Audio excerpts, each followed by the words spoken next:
खुलुमबाय दिनै मोनाबिलिनि खौरांफोरा जाबाय दिनै एनडिबिनि 37थि मुंख्लं सान। दिनैनि सानावनो हारि आरो हादोरनि थाखाय गिबिसिनै जिउ बाउजेनदोंमोन बि बांबुरगोराया।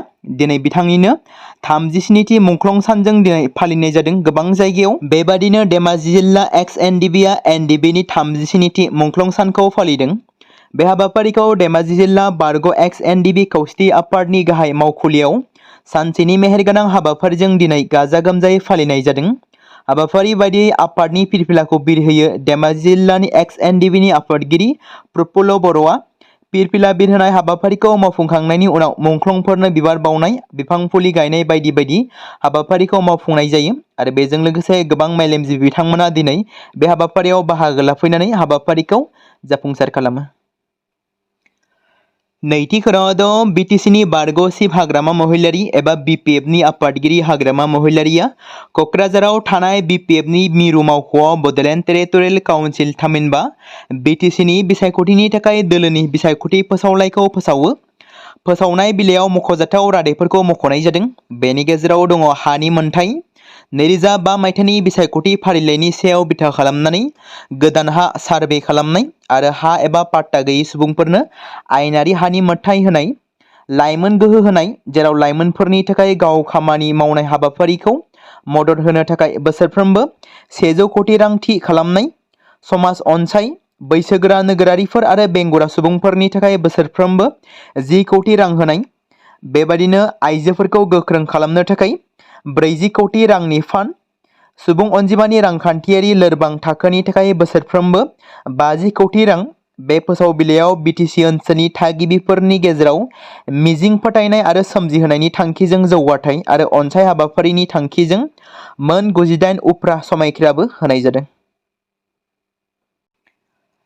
थामथि खौराङाव दङ बिएसएफ आरो एक्साइज बिफाना नसुंसे रायजो मिज'रामाव गोबां बिबांनि आयेन बेरेखा मुवा जब्द खालामनो हादों।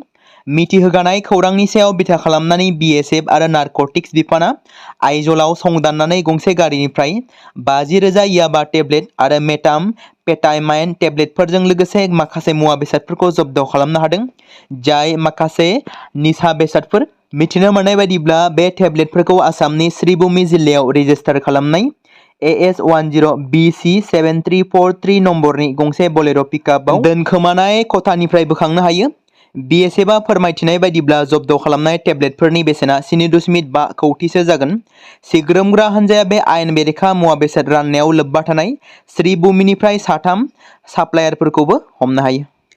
भारतनि गिबिसिन ट्रान्सजेन्डार फट' जार्नालिस्ट जया थमास लब'आ गावनि खस्थ' आरो हेंथाखौ नेवसिनानै हादोरनाङैनो गोबां सुबुंफोरखौ थुलुंगाखांनाय लाबोनो हादों।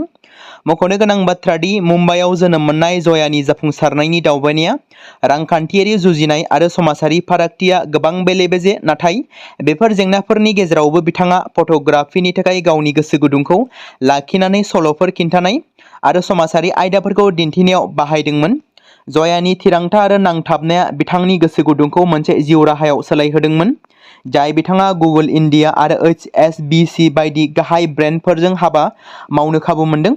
बिथांनि सावगारि सेबखांनाया गोहोगोरा सल'फोरखौ सेबखांनायजों लोगोसे गोग्लैसोनानै थानाय हारिफोरखौबो सेबखांदों। जयानि फट' जार्नालिस्ट जानायनि लामाया गोरलै नङामोन, जेराव बिथांजोआ जोबोद खस्थ'नि गेजेरजों फट' जार्नालिस्ट जानायनि लामायाव मोनहैनो हादों।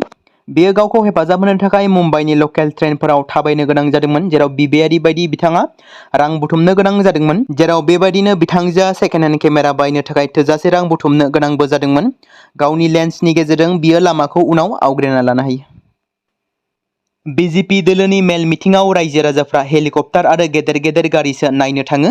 रायजो राजाफ्रा बिजेपि दोलोनो भट होआ, बे बाथ्राखौ बुंदों उइलियाम नार्जारिया।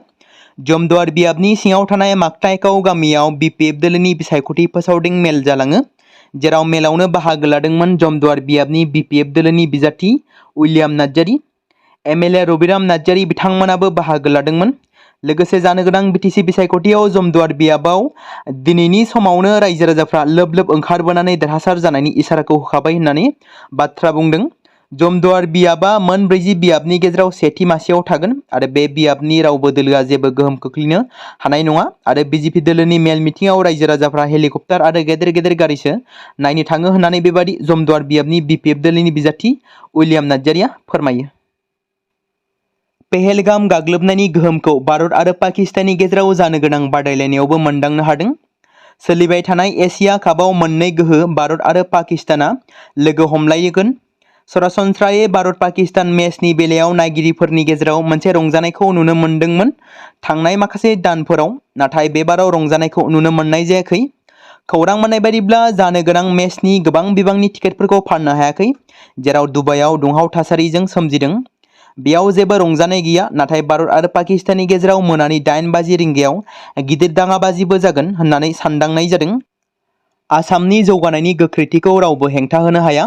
जोंनि सिगाङाव हिमालय हाजोआ फैब्लाबो बे गोख्रैथिखौ होबथानो हानाय नङा। बे बाथ्राखौ बुंदों रायजोनि गिबि मन्त्रि डक्टर हिमन्त बिश्व शर्माया। रबिबाराव दरं जिल्लानि सिङाव थानाय मंगलदै टाउनाव जानाय मोनसे हाबाफारियाव हादोरसानि गिबि मन्त्रि डक्टर हिमन्त बिश्व शर्माया बाहागो लानानै बेबादि बाथ्रा बुङो।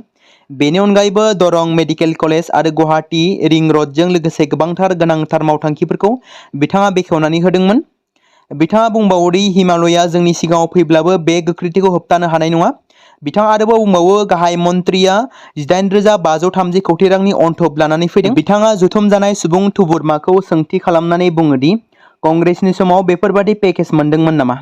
मोनाखै।